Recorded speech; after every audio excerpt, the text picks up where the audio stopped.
कल से आपने देखा होगा कि कुछ ऐसे लोग समाज में जिनको एक सनक है, न्यूज़ चैनल पर बने रहने के लिए एक सनक है, उनको एक सनक है कि सोशल मीडिया में छाए रहना है। उसके लिए उनको कुछ भी उलूल जुलूल बोलना है। लड़कियां लाते हैं 25 साल की। अब 25 साल की लड़की 4 जगह वो मुंह मार चुकी होती है। वो 25 साल की जब तक आती है तो पूरी जवान होके आती है। जवानी कहीं ना कहीं तो वो उसकी जवानी फिसल जाएगी या किसी को भी हंसी मजाक का पात्र बना देना है, किसी पर भी कोई आक्षेप लगा देना है। लड़कियां लाते हैं 25 साल की।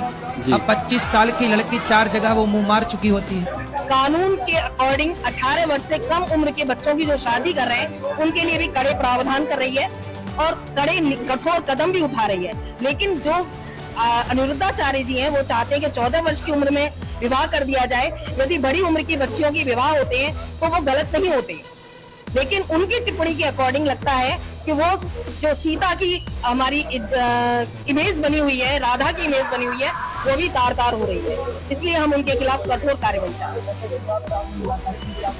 एसएसपी साहब ने हमें कार्यवाही का आश्वासन दिया है। हम अभी कल तक वेट कर रहे हैं। यदि उनकी तरफ से हमें कोई कार्यवाही नहीं मिलती है तो हम डीएम साहब से भी मिलेंगे, पुतला दहन भी करेंगे और फिर अगर उसके बाद भी कार्रवाई नहीं होती है तो माननीय न्यायालय का सहारा लेंगे। महाराज को बस यही कहना है कि हर लड़की को जज नहीं करना चाहिए इस चीज को लेकर कि हर लड़कियां एक जैसी नहीं होती है।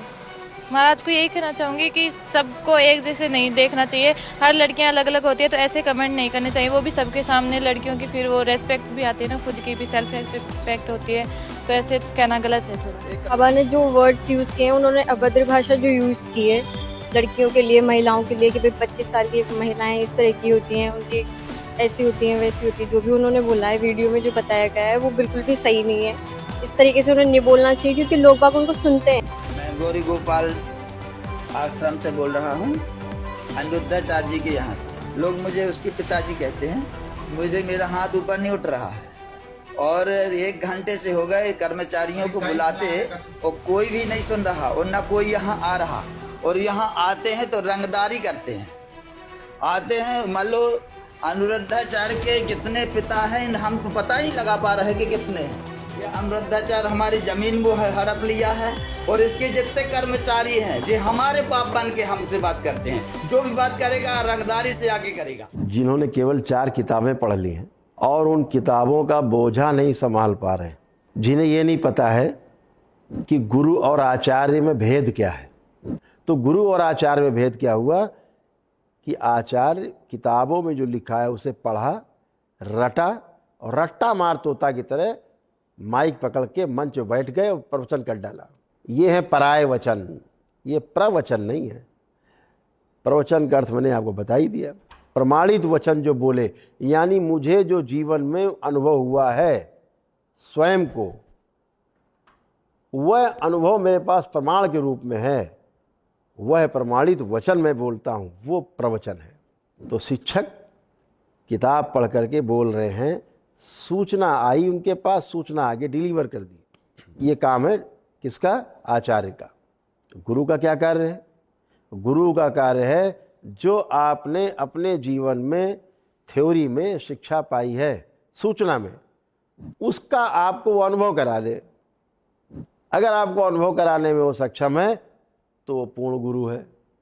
अगर आपको अनुभव कराने में सक्षम नहीं है तो कोई गुरु नहीं है। फिर वो क्या हुआ? आचार्य। लेकिन भ्रमवश ये आचार्य अपने आप को गुरु समझ बैठे हैं। व्यवस्था का पहले सूचना आपके पास हो, फिर व्यवस्था का अनुभव आपके पास हो, फिर अनुभव हुआ है तो आपके आचरण में आएगा, आचरण में आएगा तो वही आपके अनुभव का प्रमाण होगा। है नहीं तो जब नहीं है तो इनसे क्या बात करोगे? इन्हें तो ABCD नहीं पता तंत्र की। दरबार सेकंडों में तंत्र का अनुभव कराता है।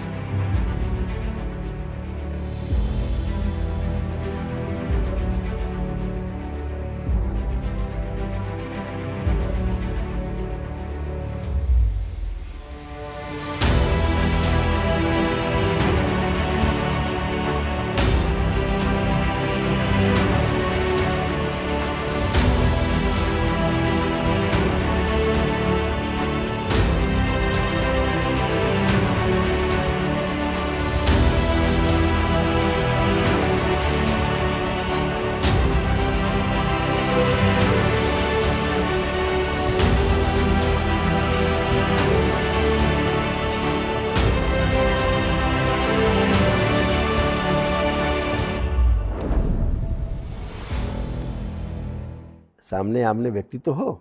दरबार दिन भर करता है, वीडियो कॉल पे करता है, दिन भर लाइव करता है, लोगों से बात करता है। दरबार से लोग प्रार्थना संकल्प करते हैं लाइव में और स्वस्थ होते हैं स्वतः ही। हम बिहार से आए, नवादा जिला से। मेरा नाम सीमा कुमारी हुआ। दरबार के बारे में हमें कोई डॉक्टर बताए थे, आज से 3 साल पहले डॉक्टर के बताने से ही हम दरबार आए हुए हैं। मेरी मम्मी को प्रॉब्लम था, उनको बचने का स्थिति नहीं था। दरबार आए, आज मेरे को कोई वनडे नहीं की, ना कोई प्रक्रिया की, फिर बहुत अच्छी थी। मेरा खुद का प्रॉब्लम था कि मेरे जो फर्स्ट बच्चा था वो हमको घर में फर्स्ट बच्चा होने से हमको बहुत प्रॉब्लम हुआ था, बचने का स्थिति नहीं था। उस टाइम पे मेरे भी 3 लाख रुपया लग चुका था, डॉक्टर जवाब दे चुका था। फिर मेरे घर वाले दूसरा बच्चा हमको होने देना नहीं चाहते थे। जब से हम दरबार से जुड़े, मेरे अंदर का डर भय सब चीज़ खत्म हो गया और हम सबको बोले नहीं, हम दरबार जुड़े हैं, माँ बाबा का बच्चे हैं, हम बच्चा दोबारा ला सकते हैं। और माँ बाबा की कृपा से दूसरा बच्चा को 9.5 साल के बाद जन्म दिए। दरबार से हमको बहुत कुछ मिला, बहुत अनुभव। पहले मैं अकेले नहीं रह पाती थी, अकेले रूम में नहीं सो पाती थी, मेरे अंदर बहुत डर था। और मैं जब से दरबार जुड़ी, मैं अकेले कहीं भी चली जाती हूँ, कहीं भी रहती हूँ, मेरे अंदर कोई डर नहीं है, कुछ का डर नहीं है। पहले डर होता था हमें कुछ हो जाएगा, लेकिन अब मेरे अंदर वो सब डर सब खत्म हो चुका है, कुछ भी मेरे अंदर का डर नहीं है। हाँ, हमारे दरबार में सबको आना चाहिए। हमारे जो कर्मों का भोग होता है यहाँ पे सब करता है, सब खत्म होता है, सबको दरबार आना चाहिए। सबको दरबार में माँ बाबा के चरणों में रहना चाहिए। तनुजा, लखनऊ से। दरबार के बारे में मुझे अपनी फ्रेंड से पता चला था। मेरी लाइफ में 2 थी मेन समस्याएं। एक तो मेरे हस्बैंड से सेपरेशन था 5-6 साल से, वो बहुत बड़ी समस्या थी हमारी लाइफ में। इससे पूरा बच्चे भी डिस्टर्ब थे, हम भी डिस्टर्ब थे। और दूसरी प्रॉब्लम थी, मेरी बेटी की प्रॉब्लम थी। उसको मतलब 6-6, 7-7 महीने तक उसके मेंसेस नहीं आते थे और उसकी एज थी 17 साल की थी वो। और जब उसको पीरियड स्टार्ट हुआ था, उसके एक मतलब स्टार्टिंग से उसको प्रॉब्लम आनी शुरू हो गई थी और होता भी था 5-6 महीने बाद, तो मतलब बहुत पेनफुल, बहुत कष्टदायक। मतलब बिस्तर पे लेटना, वॉमिट करना, खाना पीना छूट जाना, स्कूल वगैरह भी नहीं जा पाना, एकदम बिस्तर पे लेटी रहती थी वो। तो ये तो समस्या, उसका वेट भी बढ़ रहा था, तो उसकी वजह से उसको हार्मोन्स की प्रॉब्लम भी नज़र आती थी उसकी बॉडी में। तो फिर हम लोग दरबार भी आए। दरबार आके हमने यहाँ पर जो अर्जी लगाई, बंधन बांधा, माँ बाबा से प्रार्थना की, तो उसी से मतलब हमारा बहुत रिलीफ हमारी फैमिली में आने लगा। और हस्बैंड से भी थोड़ी बहुत बात होनी शुरू हो गई थी, क्योंकि उसमें हमने संकल्प किया था उनके लिए, कपड़ा पकड़ के गुरुजी बताते हैं ना, कर सकते हैं किसी और के लिए भी, तो मैंने किया था। तो 5-6 साल से कोई बातचीत नहीं थी हमारी, नंबर भी ब्लॉक थे, उन्होंने ब्लॉक कर रखे थे। पता नहीं कैसे, सब हम तो कहेंगे कि माँ बाबा की कृपा है, यहाँ की ब्लेसिंग है, दरबार की कृपा थी, जिसकी वजह से उन्होंने बच्चों से बात करना शुरू किया, बच्चों को रिप्लाई देना शुरू किया। तो ऐसे करते करते हमारी बातें आती होने लगी। फिर हमारी जो मिसअंडरस्टैंडिंग थी बहुत सारी, वो क्लियर हुई। फिर माँ बाबा बस यही कहते, माँ बाबा जब ये आ जाएंगे तभी हम दरबार की प्रक्रिया पूरी करेंगे, वनडे करेंगे हम। तो वो दिन भी आया हमारी लाइफ में, वो दिन भी आया, ये आया लौट के, और इन्होंने भी दरबार को समझा और हमारे साथ आए और हम लोगों ने मिलकर प्रक्रिया पूरी की। इससे पहले भी किसी गुरु परंपरा से जुड़ी थी, इतना साल लगाया, इतना कुछ भी नहीं, कोई बेनिफिट्स नहीं, प्रॉब्लम्स में कोई सुधार नहीं हो रहा था। बस ये बोलते थे कि अभी कर्म कट रहे हैं, कर्म कितने कर्म कटेंगे, कब दिन सुधरेंगे, दिन अच्छे कब आएंगे। लेकिन यहाँ पे आके कहते ना कि कर्म भोग करते हैं और माँ बाबा आपकी समस्याओं को हर लेते हैं, आपको नया जीवन देते हैं। तो यहाँ एक तरीके से सबको नया जीवन मिलता है।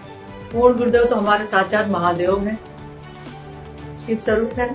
बस हम यही चाहेंगे कि गुरुदेव के चरणों से जीवन भर हम ऐसे जुड़े रहें और दरबार से हमेशा ऐसे जुड़े रहें। और जो कोई भी मतलब दरबार के बारे में जाने, वीडियो देखे, तो मैं तो ये कहूंगी कि उसको दरबार आना चाहिए और यहाँ पे आके महसूस करना चाहिए, जो आएगा वो यहाँ का हो जाएगा। यहाँ की ऐसी शक्ति है, यहाँ पर ऐसी कृपा है माँ बाबा की। जी, मेरा नाम प्रीति राज है, मैं दिल्ली से आई हूँ। जी, दरबार तो मैं 5 साल से जुड़ी हूँ। बाबा माता के आशीर्वाद से ही मेरी शादी भी हुई है। शादी के बाद मुझे बच्चे होने में परेशानियाँ आ रही थी। मैं डॉक्टर के पास गई तो डॉक्टर ने मुझसे कहा कि 5-6 साल तक मुझे कोई संतान नहीं हो सकता, उसके लिए दवाइयाँ चलानी पड़ेंगी। उसमें भी वो श्योर नहीं थे कि हाँ, दवाइयाँ चलाने के बाद भी मैं कंसीव कर पाऊँगी या नहीं कर पाऊँगी। तो इन सब चीज़ को लेकर मैं बहुत निराश हो गई थी और मैं बस सीधे सब कुछ छोड़कर बाबा माता के पास आई दरबार में। बाबा माता के पास आई, उनसे प्रार्थना किया और बाबा माता ने मेरा प्रार्थना सुना। जैसे ही मैं दरबार आई, ठीक उसके अगले महीने ही मुझे उन्होंने आशीर्वाद दिया और मुझे अभी 6 महीने का संतान है जो बाबा माता के आशीर्वाद से मुझे मिला है। बाबा माता का प्रसाद है वो और मैं बहुत खुश हूँ इस चीज़ से। और बहुत सारी ऐसी परेशानियाँ आई हैं जहाँ बाबा माता ऐसा लगता है कि खुद खड़े हैं साथ आकर। एक औरत के लिए ये मतलब मैं कैसे बताऊँ, एक औरत के लिए बोलना कि उनका संतान नहीं हो सकता, माँ नहीं बन सकती हैं, मतलब मैं बोल नहीं सकती। बस इससे बुरा मतलब फील नहीं हुआ। जब डॉक्टर ने बताया तो मैं अपने घर आकर बहुत रोई कि ऐसा क्यों मेरे साथ।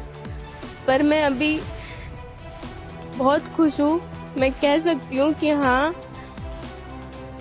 मुझे सारी खुशियाँ मिल गई है दरबार आकर। बस वो जो फील है ना, वो मैं नहीं बता सकती कि कितना बुरा लगता है जब आप किसी के उम्मीद को टूटते हुए देखते हो। तो ठीक है, माँ बनना बहुत सौभाग्य की बात होती है और वो सौभाग्य मुझे दरबार से ही प्राप्त हुई है, आशीर्वाद मिली है और आज मैं बहुत खुश हूँ। तो ये तो पहली बात हो गई।